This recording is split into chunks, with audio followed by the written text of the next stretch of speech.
RSS और BJP ने हर एक अच्छे संस्थान में जहर घोल दिया है। हर एक अच्छे जो एक ऑर्गेनाइजेशन है उसमें भी गंदगी घुसा दी है।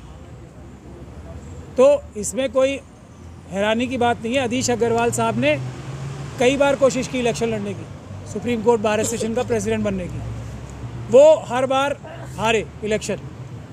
इस बार उन्होंने बहुत मिन्नत करके सबसे कि मैं कोई भी ऐसा गलत काम नहीं करूँगा, मुझे एक बार जिता दो, दोबारा कभी इलेक्शन भी नहीं लड़ूंगा, ये सब वादे करके ख़ास तौर पे वीकर सेक्शंस जो थे, SC STs के लोग, माइनॉरिटीज़ के लोग, उनके हाथ जोड़े, पैर पकड़े सबके कि एक बार मुझे जिता दो, मैं ईमानदारी से संविधान का काम करूँगा।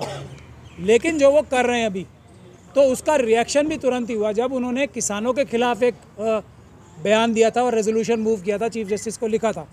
उसके तुरंत बाद सैकड़ों वकीलों ने, सुप्रीम कोर्ट बार एसोसिएशन के ही सैकड़ों वकीलों ने उनको इम्पीच करने का, मतलब उनको उनके पद से हटा देने का फैसला किया था और एक रेजोल्यूशन भी मूव हुआ था। लेकिन वो उस रेजोल्यूशन से बच के भाग रहे हैं। लेकिन अब आप लोग देख लेंगे उनका क्या हशर होगा अगले इलेक्शन में अगर वो लड़ने की जुर्रत करेंगे। ये पूरी दुनिया देखेगी कि जो भारत के संविधान के खिलाफ अगर किसी पद पे जीत के आ भी जाता है तो सुप्रीम कोर्ट के चाहे बार एसोसिएशन के प्रेसिडेंट पे आ जाए, उनकी इस बार जमानत भी जब्त होगी और वो अपना मुंह दिखाने लायक कहीं नहीं बचेंगे। ये मैं आपको बता रहा हूँ, सारे वकील उनके खिलाफ हैं। वैसे भी अब बोलना नहीं चाहिए, उनको कैसा वकील समझा जाता है ये आप मुझसे मत पूछो, बाहर में किसी से भी पूछ लेना। तो सर उस लेटर में था क्या डिमांड कर रहे थे? और बेईमानी की एक डिमांड थी और वो बहुत मुझे खुद शर्म आ रही है कि मैं अभी सुप्रीम कोर्ट बार एसोसिएशन का मेंबर हूँ। एक 5 जजेस ने यूनानिमस फैसला किया है। सुप्रीम कोर्ट बार एसोसिएशन का ये रोल नहीं है कि वो लिखे राष्ट्रपति को कि 5 जजों ने जो फैसला किया है, जो संविधान के हिसाब से, जो देश में अपराध रोकने का, जो एक PMLA का अपराध हो रहा था, अब ये पता नहीं ना ये जो इलेक्टोरल बॉन्ड्स थे, इसमें देश के दुश्मनों ने, पाकिस्तान की खुफिया एजेंसीज़ ने कितना पैसा दिया है, चाइना की खुफिया एजेंसीज़ ने कितना पैसा दिया है, ड्रग स्मगलर्स ने कितना पैसा दिया है, यही सब तो सुप्रीम कोर्ट ने कहा है कि ये क्विड प्रो को हो रहा था, मतलब इस हाथ ले और उस हाथ दे। ये सभी तो सुप्रीम कोर्ट की जजमेंट ने, 5 जजों ने यूनानिमस डिसीजन दिया जिस बारे में, उसमें आप सुप्रीम कोर्ट बार एसोसिएशन के प्रेसिडेंट होके, भाई प्रेसिडेंट बने, आपने किसी से जनरल बॉडी बुला के पूछा, किसी वकील से पूछा कि मैं ये इतना गंदा घिनौना काम करने जा रहा हूँ? ये जो काम किया है इसके लिए मैं समझता हूँ जो सुप्रीम कोर्ट बार एसोसिएशन के मेंबर्स हैं वो उनको अच्छा सबक सिखाएंगे। अगर वो उनकी ज़रूरत है, इतनी हिम्मत है, तो वो अभी जो उनके खिलाफ नो कॉन्फिडेंस मोशन यूज़ हुआ है, जो नो कॉन्फिडेंस मोशन इशू हुआ है, सैकड़ों वकीलों ने उस पर साइन किए हैं, वो उसकी मीटिंग ही होल्ड करके दिखा दें।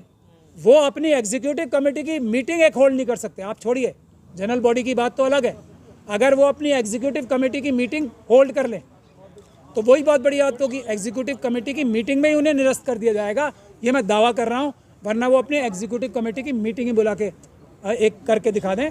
अभी मई में चुनाव होने वाले हैं सुप्रीम कोर्ट बार एसोसिएशन के लिए। पूरा देश नहीं, पूरी दुनिया देखेगी इनका क्या हशर होगा इलेक्शन में अगर ये जुर्रत करते हैं इलेक्शन लड़ने की। तो क्या राष्ट्रपति के पास कोई ऐसी पावर है जो सुप्रीम कोर्ट ने फैसला दिया उस पर कुछ विचार हो सके? मैं देखिए उनकी वकालत की जो समझ है उस पर तो टिप्पणी नहीं करना चाहता, क्योंकि वो अच्छी बात नहीं। वो आप किसी और वकील से पूछ लीजिए, वो अपने आप बता देंगे आपको। ये हो ही नहीं सकता ना, 5 जजों की कॉन्स्टिट्यूशनल बेंच की, और इतने सालों से पेंडिंग केस था, उस पर एक यूनानिमस फैसला आया। राष्ट्रपति के सामने कोई बड़ा मुद्दा आ जाए जो अदालतों के सामने ना हो, जैसे इस वक्त एक मुद्दा आया हुआ है, उसमें तो रेफरेंस भेज सकती है राष्ट्रपति महोदया या राष्ट्रपति। जैसा मुद्दा क्या आया हुआ है कि इस वक्त जो है EVM से चुनाव कराए जा रहे हैं, ठीक है, जो कानून है वो ये कहता है पेपर बैलेट से चुनाव होने चाहिए। तो ये एक बहुत बड़ा संकट का विषय है। एक हमारे सीनियर मेंबर ऑफ पार्लियामेंट संविधान बदलने की बात कर रहे हैं, जो हेगड़े साहब हैं भारतीय जनता पार्टी और RSS के। ये है संवैधानिक क्राइसिस जिसके बारे में रेफरेंस भेज सकते हैं। संवैधानिक क्राइसिस ये है कि सुप्रीम कोर्ट में SBI के जो जवाब फाइल किया गया वो झूठा जवाब फाइल किया जा रहा है, ये संवैधानिक क्राइसिस है। इस पे भेज सकते हैं कि सुप्रीम कोर्ट राष्ट्रपति महोदया के इनको क्या प्रधानमंत्री को ये हक होना चाहिए कि वो अपनी जेब से निकाल के इलेक्शन कमीशन के मेंबर्स अपॉइंट कर दें। ये संवैधानिक संकट है जो भी जिस पे डिसीजन नहीं हुआ है, उस पर रेफरेंस राष्ट्रपति महोदया भेज सकती है। ऐसा संविधान में प्रोविजन है। जो फैसला हो गया उसको निरस्त करने के लिए राष्ट्रपति महोदया कोई रेफरेंस भेजें, ऐसा तो कोई बहुत ही विद्वान जो भारत के संविधान और सारे सेटल लॉ के बाहर कोई बुद्धि रखता वही वकील ऐसा सोच सकता। तो ये अग्रवाल जी जो हैं ये सब संकट मान रहे हैं क्या, ये बड़ा संकट मान रहे हैं क्या इसको? हाँ, अपने लिए तो बड़ा संकट मान ही रहे हैं ना वो।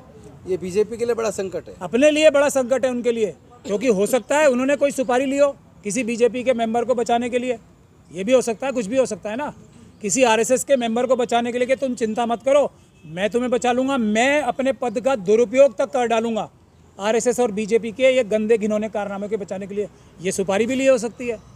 अब अगर मैं कुछ गलत बोल रहा हूँ तो आदिश अग्रवाल जी को इनवाइट करता हूँ मैं, डिफेमेशन करें मेरे ऊपर, वो तो बहुत बड़े वकील है ना, करें।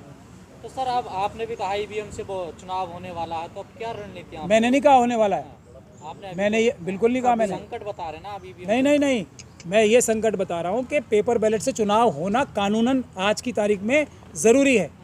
अब अगर कोई धोखाधड़ी करके ईवीएम से चुनाव कराना चाहता है, सेक्शन 61 कैपिटल ए, अभी देवाशायम जी और मेरा एक आर्टिकल भी आने वाला है जो आप पढ़ लेंगे, उसके बाद आप पूछना चाहें सवाल तो पूछ लीजिएगा, कि अगर कोई भी इलेक्शन कमीशन या कोई भी संस्थान ईवीएम से चुनाव कराना चाहता है तो वो गैर कानूनी है। 1-2 सीटों पे कहीं जहां पेपर बैलेट से चुनाव नहीं हो सकते वहां कराने की इजाज़त है, वरना ऐसे प्रावधान है जो बिल्कुल ही सारे जो सिस्टम है उसको एकदम बेवकूफ़ी भरा बना देंगे। जैसे कि ये एक है कि अगर कोई बैलेट बॉक्स में बैलेट पेपर दूसरा डाल देता है, यानी कि असली बैलेट पेपर की जगह दूसरा डाल देता है, तो अब इसको ईवीएम लगा के पढ़ें तो ऐसा आएगा कि ईवीएम के अंदर ईवीएम डाल देता है कोई, वो अपराध है।